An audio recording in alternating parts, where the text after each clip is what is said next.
Hello, everyone. I'm Julian Alcid, and I'm a Chief Marketplace Engagement Officer with Unmodel. I'm really excited to welcome you all here today to our panel.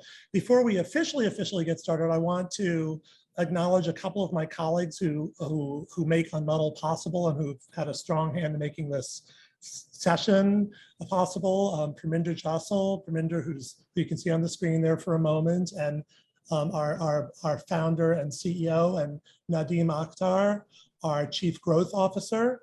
I believe we also have in the audience Marilee Mayo, who's our Chief Operating Officer, and Kevin Clark, one of our advisors. So I'm going to ask you folks to turn your videos off, you two, Parminder and Nadim, and then we'll dive right in here. Thank you. And get ourselves going. So let me just share my screen here to get my initial slides up and running. All right. So, okay, well, welcome and thank you all for joining us. As I said, just a little bit of housekeeping before we get started. We are going to limit our Q&A to Zoom chat. So we will try to answer any and all questions and address all comments as they appear. And if we can't, we'll get to you after. So if any of us can answer in real time, I say to the panelists as well, please keep an eye on that. And we are recording the session and we'll be able to follow up and get back to you there. As I said, I'm Julian Alcid and I'm Chief Marketplace Engagement Officer for Unmudl, which is the Skills-to-Jobs Marketplace powered by America's community colleges. Unmodel makes it easy for learners to access courses and programs that lead directly to quality jobs. Employers use Unmodel to source talent and upgrade their workers. So before I introduce the panel, I'd like to show, and maybe I should say show off, a couple of features that distinguish Unmodel. So if I may, let me just take down that. And what I'd like to do is just show you very briefly a couple of these features that I think are really key to look at. So first of all, Unmodel is built to look like, pick your favorite online marketplace.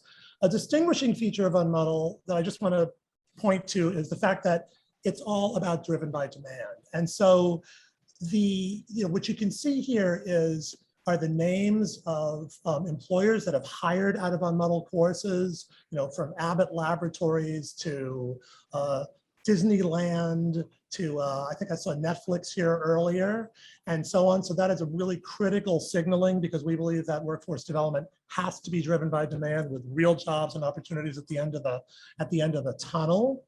And we are always showing in real time the employers' courses that are offered through Unmodel. And similarly, we are, and this is what I'm really excited to show, it's all about leveraging colleges and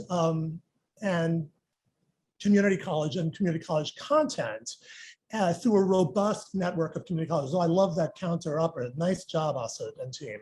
So what I'd like to show you here are the colleges that are part of Unmodel. You'll be hearing from a couple of our founders shortly. We have charter colleges, member colleges, and we now have the ability to claim a college. So all the colleges in the US are here. And if you click on claim the college, you'll be able to see, I'll just go straight to buy now. We have multiple plans for participation, from free plans to enterprise plans. And so what we're doing here today, along with this webinar, is unveiling our new college subscription model, which has really been made possible by the founding colleges that have invested the time and resources into Unmodel.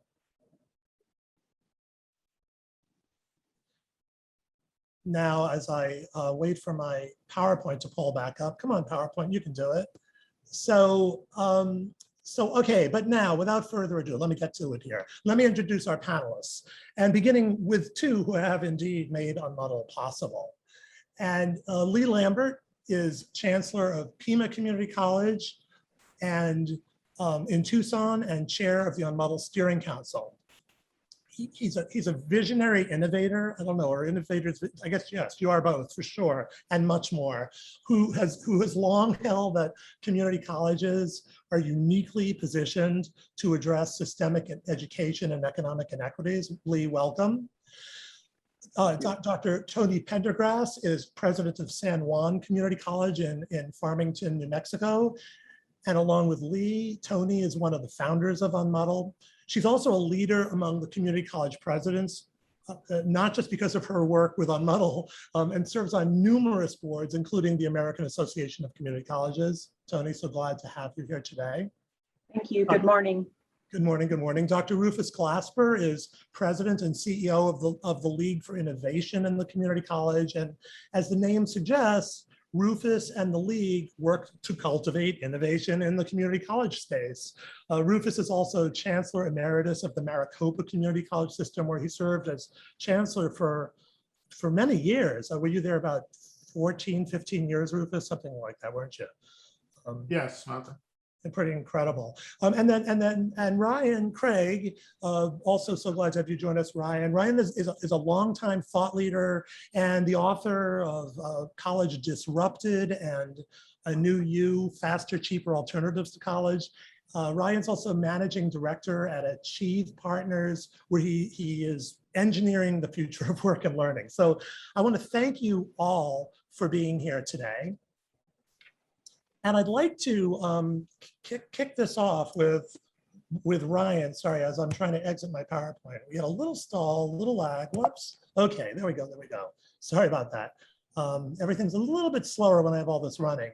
So, well, let me just say before I get to you, Ryan, just a little bit of framing. So, like many institutions, community colleges are facing unprecedented challenges that have only been exacerbated by the pandemic, including declining enrollments and revenue, increasing competition from private providers and four-year institutions. And at the same time, there's a growing recognition that community colleges are a critical component of higher ed, particularly as a central element of career training in the US. So, 30% of the 180 million jobs projected by 2030 will require less than a BA and more than a high school diploma. A lot of these are numbers people know pretty cold at this point.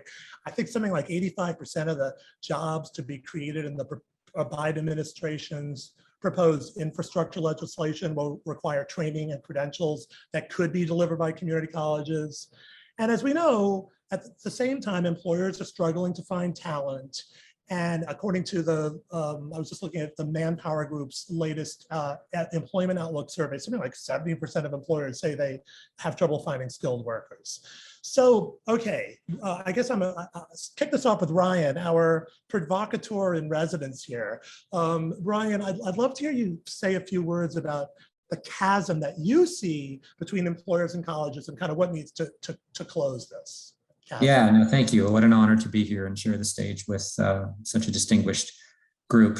So look, I think the two huge changes that we've seen over the last 20 years are among students and among employers. So let's start with students.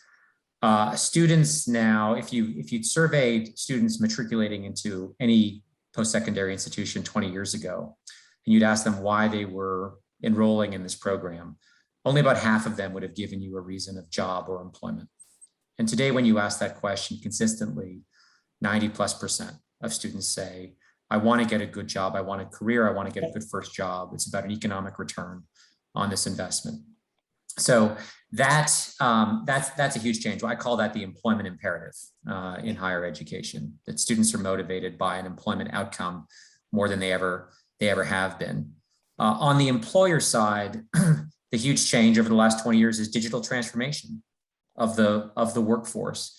Most, if not the vast majority of good jobs that students and graduates are looking for are digital in nature.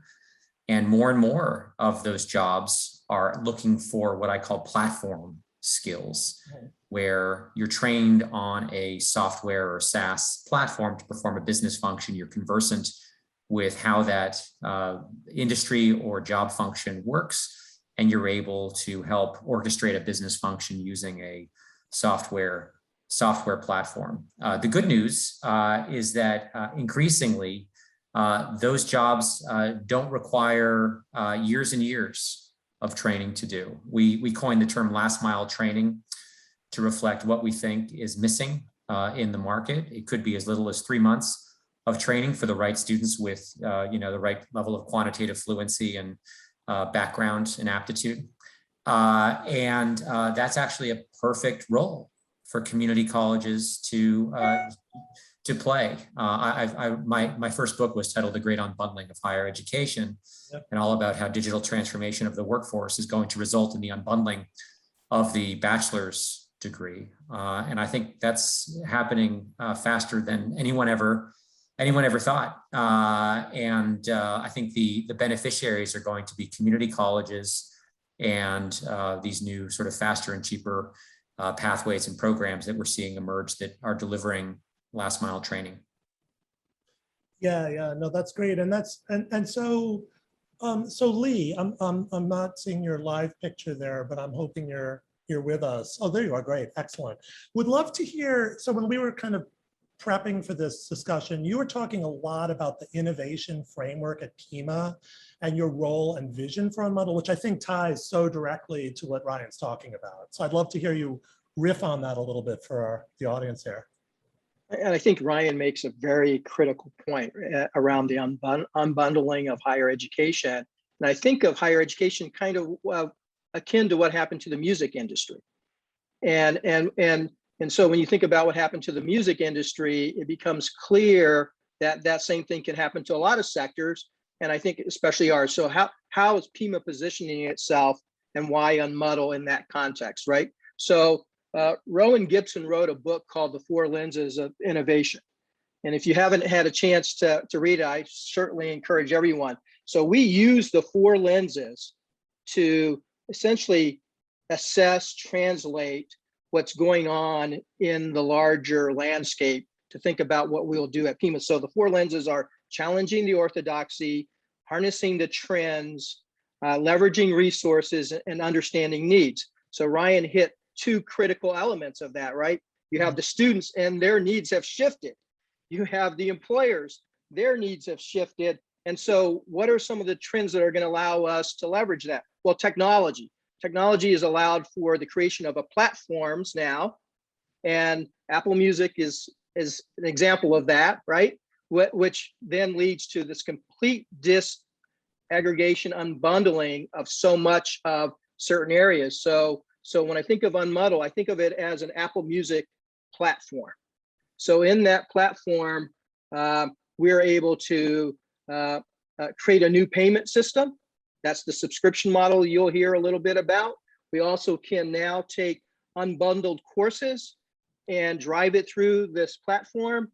And then the interesting thing about all of this is the learner at some point will become the locus of control, and us as institutions will no longer be in the driver's seat. We will be developing curriculum that's responsive to the needs of the learner and to the employer.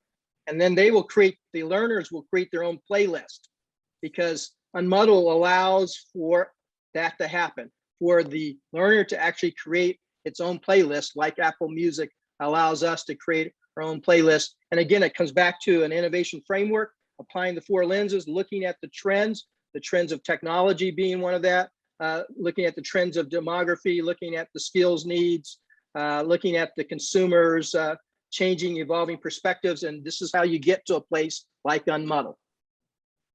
Wow. Yeah, no, I love it. I love the vision. And at the same time, all of this is happening within the context of, I mean, I think what's so exciting about Unmodel is I think it's the technology that sort of little technology sheen that's enabling, your colleges to kind of come together in this whole new way to innovate and kind of, begin to position that Apple. I personally like Spotify, but that online marketplace. But we're also doing it in the context of real institutions that have structure and history and a current and historical roles they play. So Toni, given that, I'm interested about the role.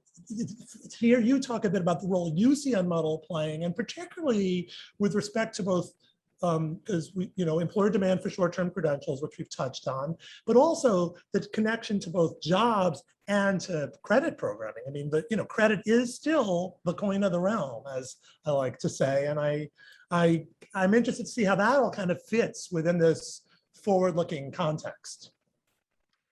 In our current environment, we know that our industry partners are desperately trying to hire employees.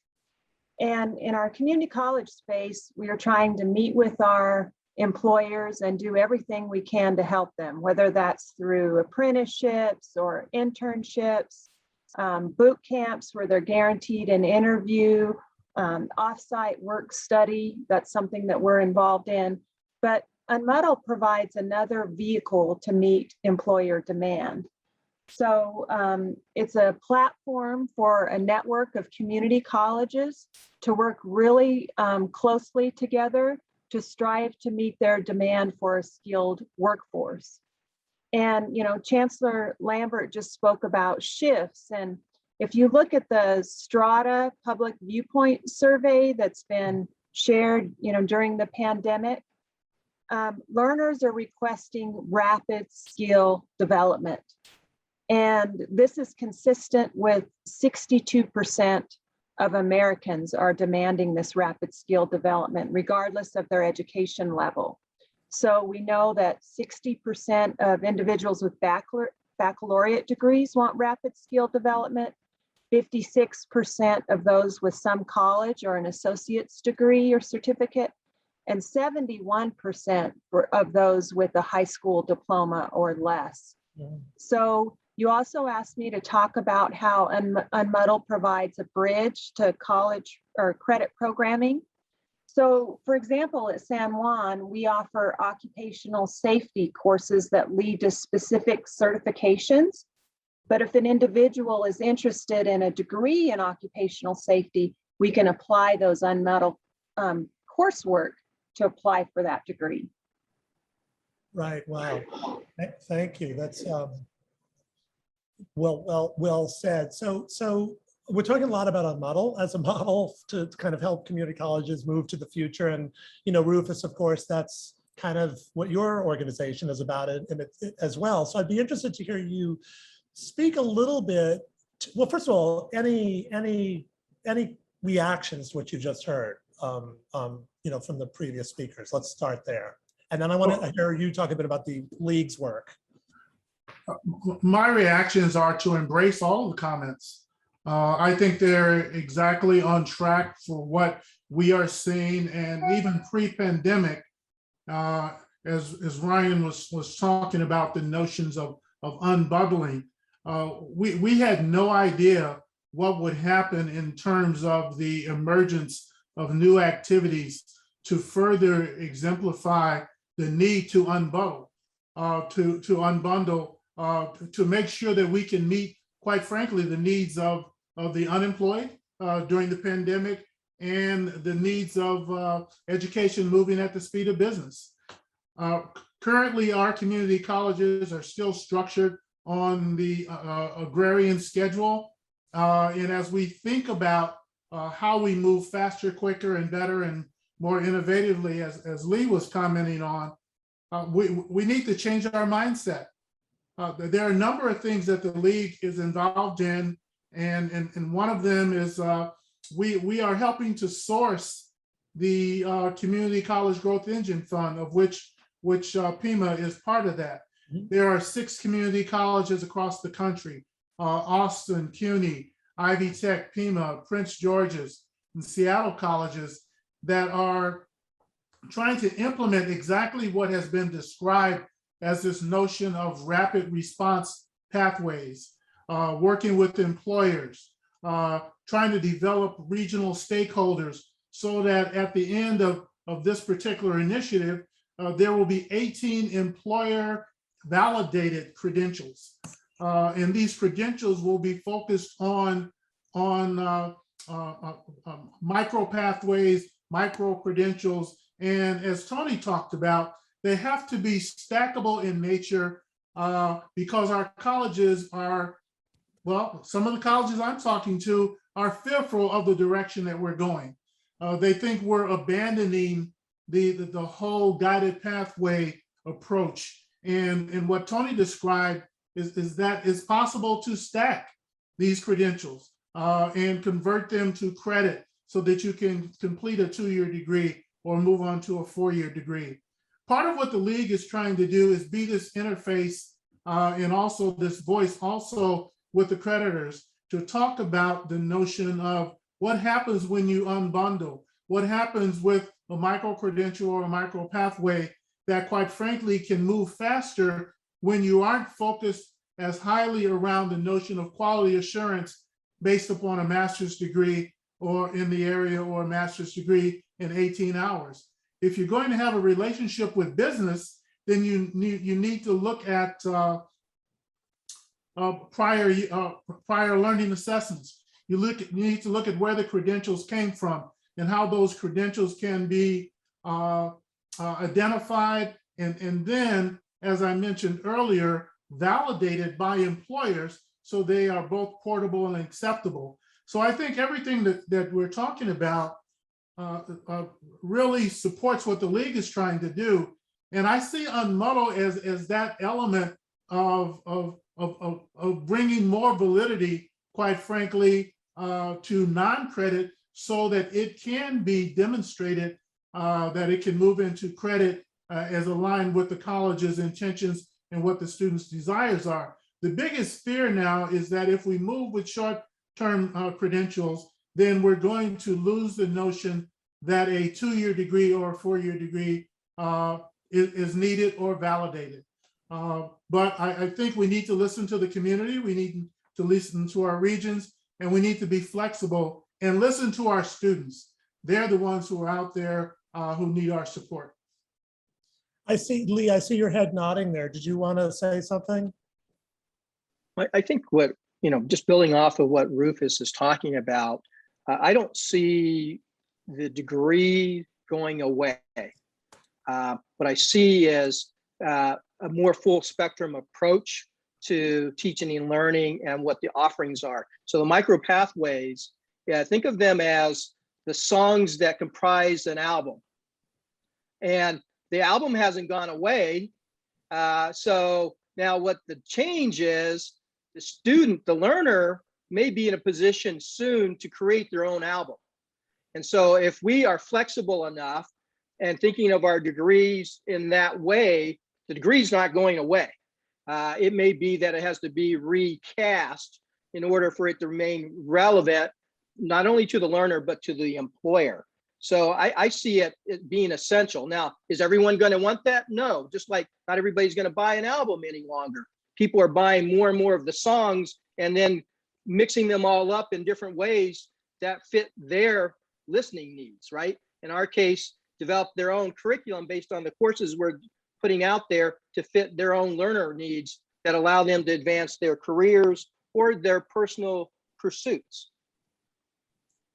Yeah, and as you're talking, Lee, I want to just quickly call up and share. Hopefully you can see my screen. So one of the things we're doing for Unmodel, and I'd be in, just to show this to the group, is we're show what we've developed are what we call dynamic paths to show those connections explicitly. So while Unmodel is really focused on reducing learning to the most basic element of a course or short-term credential that's going to get you a good job, we're also showing those explicit links to certificates and degrees. So if you look here on the right, so this is a deep Java and Android course offered by Central New Mexico. It's actually like, I think 5 courses. So it's actually a boot camp.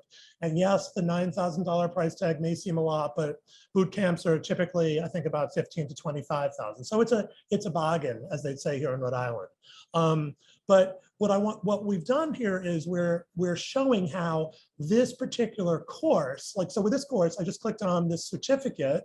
This course gets you 15 of the 37 credits, or 41% of the way to a certificate in computer information systems.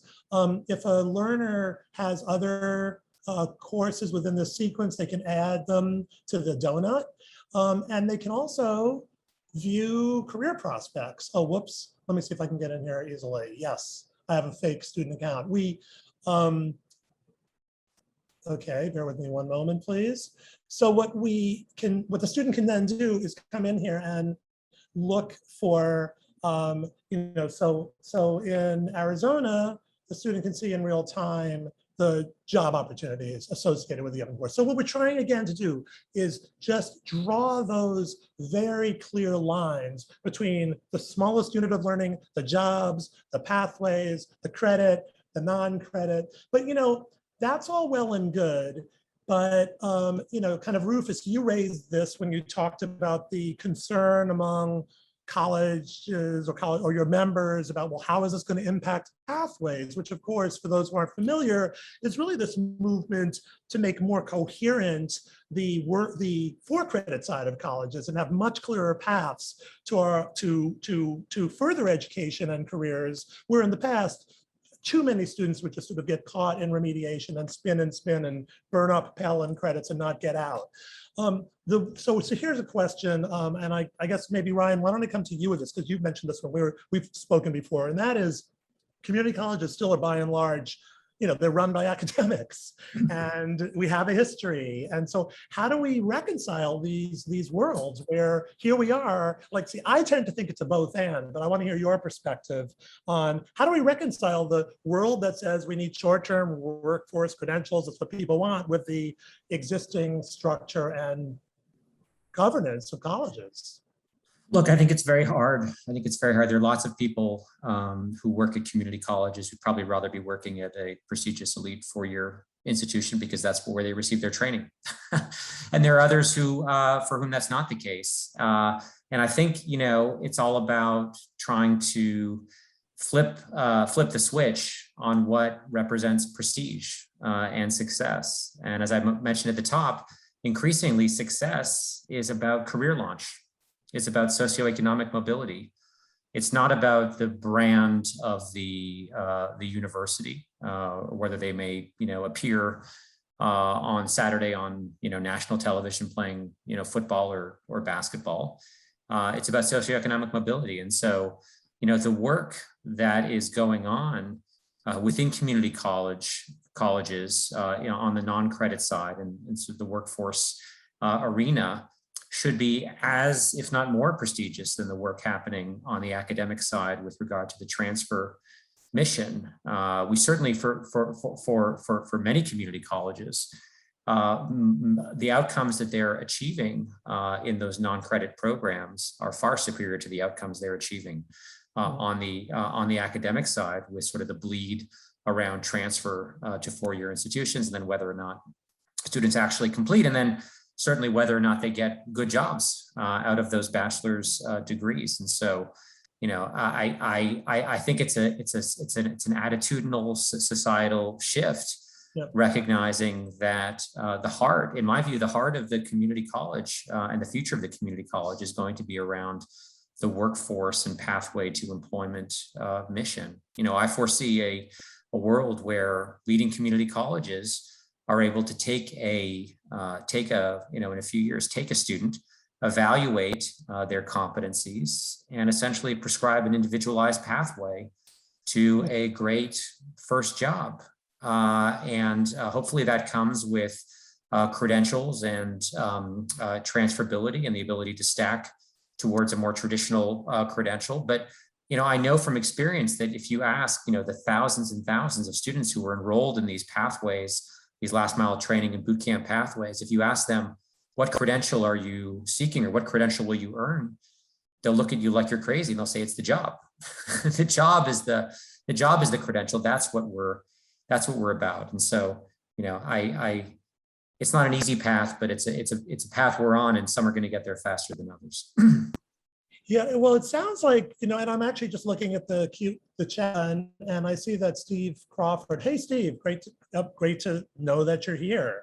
One among the many members of the audience who could be on this panel or on any number of panels. But so Steve, I'd like to read this because he's saying he likes everything he's hearing, but is concerned that if students create their own playlists of courses aimed at improving their employability, they'll lack the knowledge to make good decisions and be vulnerable to those selling courses that won't advance their labor market prospects. Thoughts? And I think, you began to touch on this, Ryan, by basically saying you think the role of the college, the community college, is to sort of curate that experience to help them make good decisions. I'm interested to hear from others, Lee, Toni, Rufus, as the educators, your views on how do we make sure that this isn't just about leaving those who kind of don't know where they need to go to decide and get themselves lost. Anyone want to take a shot at that? Toni, do you have any immediate thoughts you'd like to share? Well, I think it's important that we work closely with the students and make sure that we're populating Unmodel with credentials that are needed in the workforce that may provide them with the skills for the entry-level jobs. But as Rufus said earlier, we stack them so that they can have advancement in their professions or can earn higher level credentials. I agree. We need to make sure they're earning, that they gain skills that are needed in the workplace. Yep. Lee, did you want to add to that at all? So we're not talking about courses that are being self-taught. We still have the faculty are essential to the work.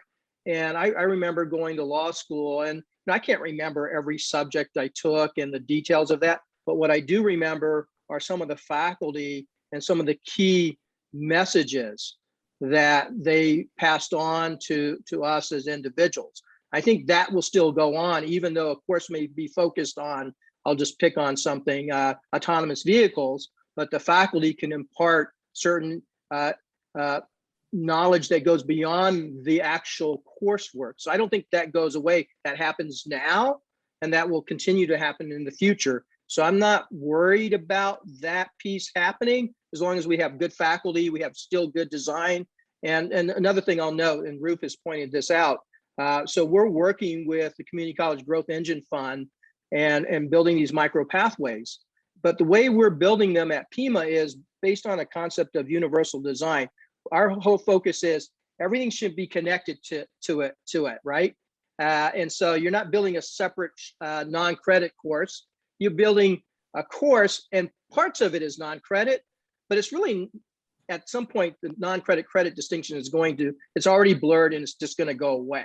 But you get the idea, right? You build it and then it all kind of connects. So that's why the stackability, as Toni's pointing out, just naturally leads. And then the learner decides, do I want to take it to that degree piece? Also, what it allows is for the employer to come to us, and this has been going on for a long time, to pick pieces of our existing curriculum and customize or add things to it.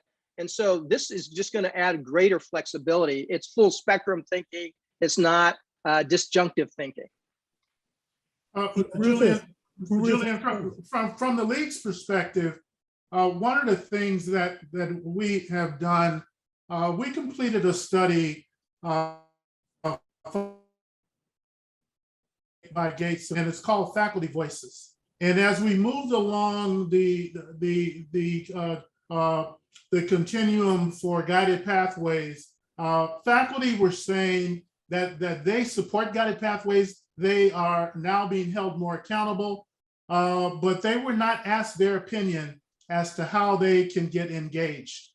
What employers have told us for years is that you produce excellent technical individuals, but they are lacking the critical thinking and the soft skills as they were describing it. I think what excuse me, I believe what this movement allows us to do is to think about the changing role of faculty. Mm-hmm. And as Ryan talked about, the focus on technology and how rapidly technology is changing, And if we utilize technology properly, then the role of faculty would be to help guide and counsel that student and help to keep them on track.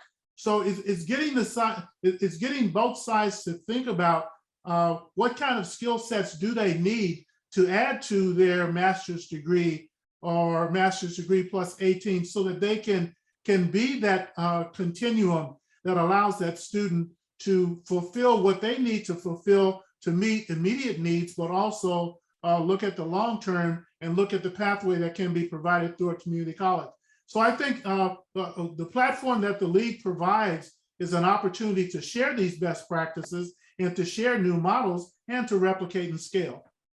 Yeah, well, and I will say, as you're all talking, I mean, I think one of the things that I've spent a lot of time focused on is skills and how ultimately, and you'll note Unmudl, the skills-to-jobs marketplace.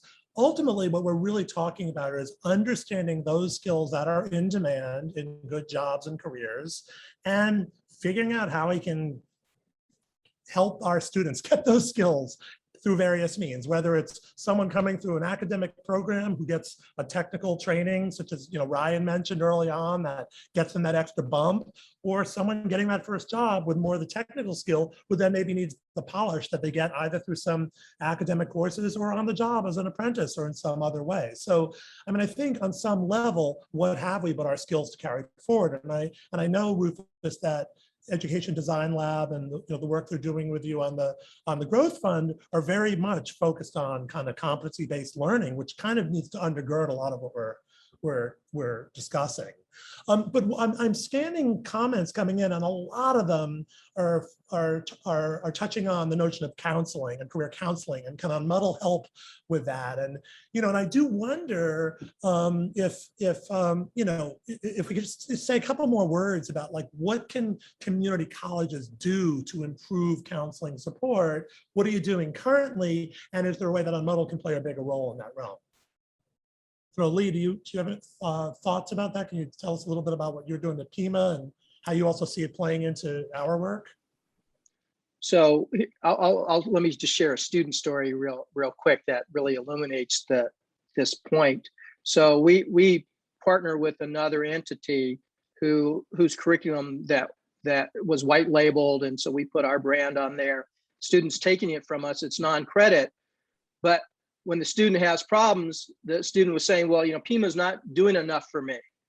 And what it's really was, it's that other entity is not doing enough for me, because all we've done is white labeled that other entity's offerings. But what it really highlights, and this is what comes through on the work with the Ed Design Lab, is the need for us to integrate more of that advising and guidance piece. So part of what we're doing in the Unmodel is to integrate that in.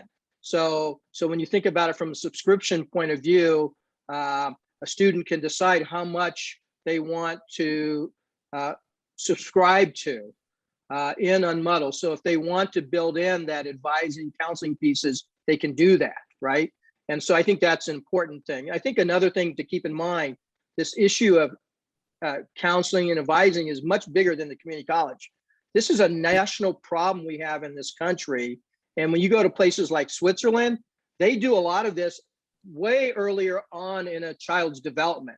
Coming out of elementary school, going into middle school, a lot of attention is placed on this. So their parents and kids are making good career choices early. We don't offer that. We wait till you show up to our doors at the college. That's way too late. So I think we need to not lose sight of the larger systemic things that we're going to have to do. But in the meantime, what Pima's doing is starting to integrate these things into our micro pathways. So Ryan, you're our business person, futurist here. How do you see us dealing with these issues around guidance, counseling? And I do want to also, if you could weave it in, or maybe it's a separate question, touch on what Greg Henschel asked about, which is what needs to change in the student finance world, which I think is integrally tied to all of this. Look, I mean, I'm fond of saying these days that if someone is seeking to be upskilled in an area where there's truly a skills gap, and the upskiller or the educational institution is asking the student to pay tuition or take any financial risk whatsoever, they either have the wrong business model or at a minimum an unimaginative business model, because there's a very willing payor for that upskilling, and that's the end employer who can't find that talent.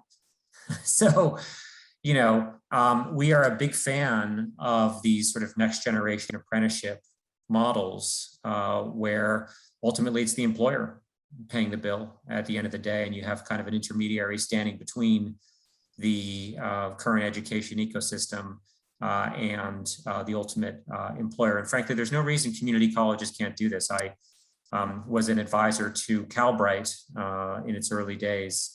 And the initial idea was for Calbright to do this, for the California Community College Association to essentially act as a third-party employer of graduates. So students would come into their cybersecurity certificate program, and the deal was, if you completed it, you're hired. You're going to be hired, and then you'll be staffed out. So employers can essentially try you before they have to make a hiring decision. That eliminates all the friction that's currently built into the system. And so that takes me back to your first question, which is, you know, how are students best guided? And I think Toni mentioned this earlier, where she said, you know, guaranteed interviews for students. Students are, I mean, they're savvy. They're going to know that this program, they're being asked to, you know, pay tuition or take on a loan, and there's no guaranteed employment outcome. But this one is guaranteeing an interview, or this one is actually guaranteeing a job at the end of it. So look, that's not easy for academic institutions to organize and do, but it is possible. And I think we're going to be seeing more and more of those much stronger connections to employment outcomes than we typically have seen through the, you know, career services function. Yeah, well, and so one of the things that to me is super important about Unmodel is that we're working with the workforce arms of the colleges. Now, of course, Lee, in your college, you're pretty much, you know, the distinction between credit and non-credit don't matter anymore, but or is you know, they're working together, but it's still, there's a pretty hard divide between the two, or distinction in most colleges, and so working with the workforce people allows us to be more responsive to employers, as you're describing, Ryan, and put in place those relationships where there's a job at the end of the tunnel, and so hence the direct link to the employers hiring. Where is this all leading? I mean, someone threw a question in about, like, do we see the grading system going away? Like how do you reconcile these two worlds? Because on one hand, if ultimately it's about helping people get jobs and the next job and the next job, and we can understand what the training is, whether it's on the job or in class or more academic, to move them to the next level. I mean, do we still need a grading system? Do we need a move to more of a competency or skills mastery approach? You know, let's talk 10 years down the road here, or maybe 5. I'm happy to start. Employers want to see what you can do. They don't necessarily want to see what a faculty member thought of your work. And at the top of the hiring funnel, that's going to mean skills that are essentially visible from the program that can be interpreted by machine effectively. So right now we have these keyword-based applicant tracking systems that are trying to match keywords in the resume against keywords that can be parsed from the, or keywords in the job description versus keywords that can be parsed from the resume.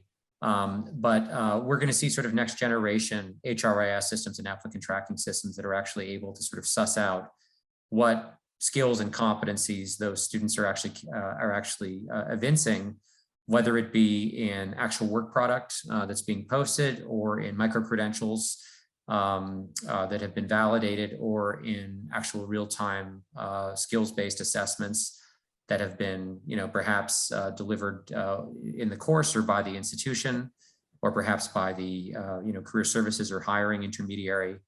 But those are the things that we're going to see. I mean, there's a reason why, you know, virtually no one, and probably no one on this in this conversation has ever had an employer in a job interview ask them about a grade they received in a course on their transcript. That doesn't come up.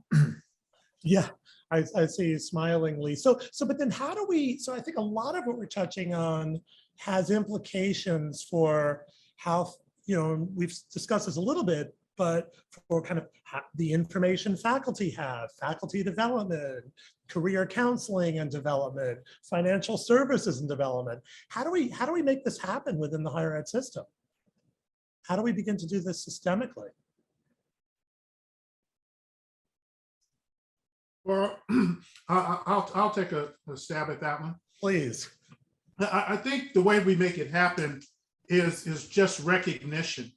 Recognition of what employers are looking for. And I think that you have organizations like Educational Testing Services, also the National Student Clearinghouse, that are currently working with employers so that they can take their validation and look at that through an assessment lens, but then also make it part of the national student record.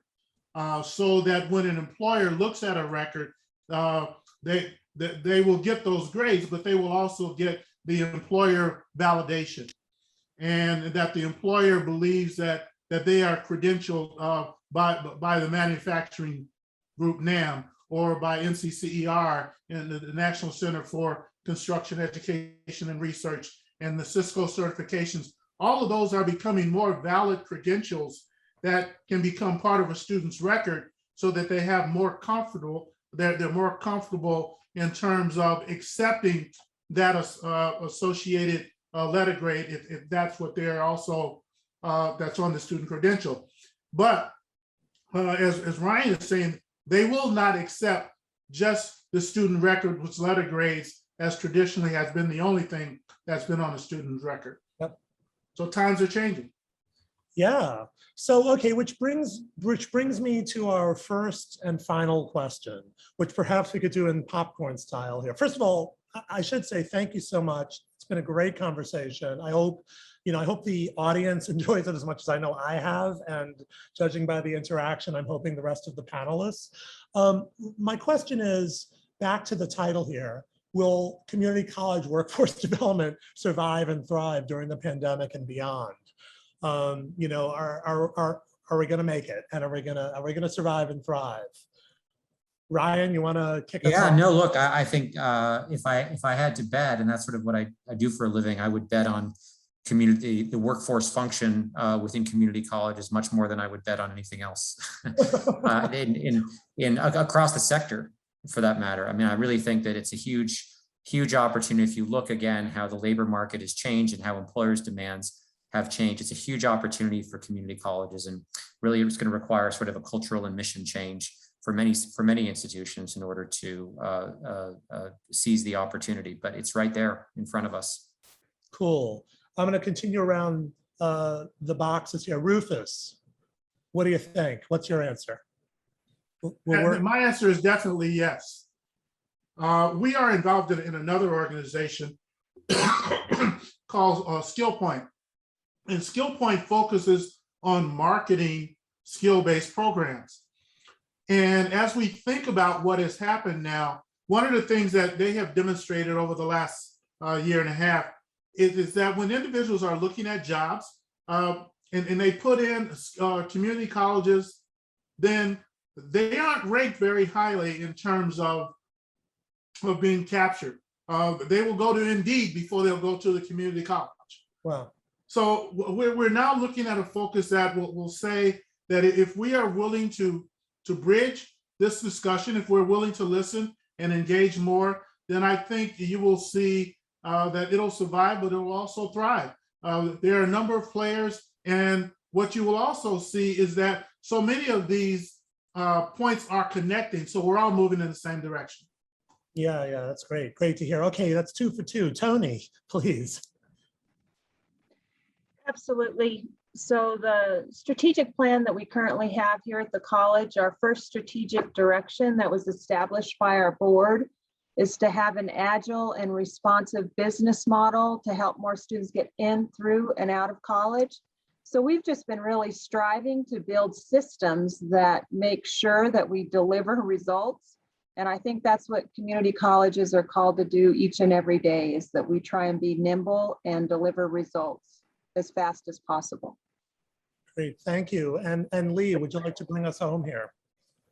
So let me put this in a larger context for a moment. The two largest challenges we must solve as a nation and as a planet are climate change and then especially in the United States, diversity, equity, inclusion.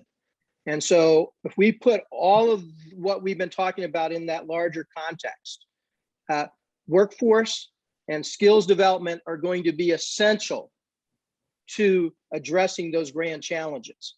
And we don't have options. We must solve these grand challenges. And so the skill development is going to be essential. The education is going to be essential. I've always thought of the higher ed continuum. It's always been about jobs. Right. It's always been about jobs. Sometimes it's that 1 year or that 2 year or the 4 year or go to master's or go to doctorate. It's always connected to that because we all need a good job at the end of the day. And that means we need the right skills. Yep, said so well. Well, thank you again, all of you, for taking the time to talk with us today. I love these QR codes. If you want to find out about college subscriptions, point here. If you want to find out about employer subscriptions, point here. If you want to know about the lunch menu, oh no, that's a different QR code. Sorry. But please please do come to us if you want to know more and get involved. We really now, are ready to blow this thing out. Our founder colleges have made that possible through their incredibly hard work and investment. And then finally, I just want to thank everyone for being here. Here's my email. Hit me up if you want to talk about this or partnership with us. And we will see you in a month with our next webinar. Thanks so much and have a wonderful, wonderful day. Thank you all. Bye-bye.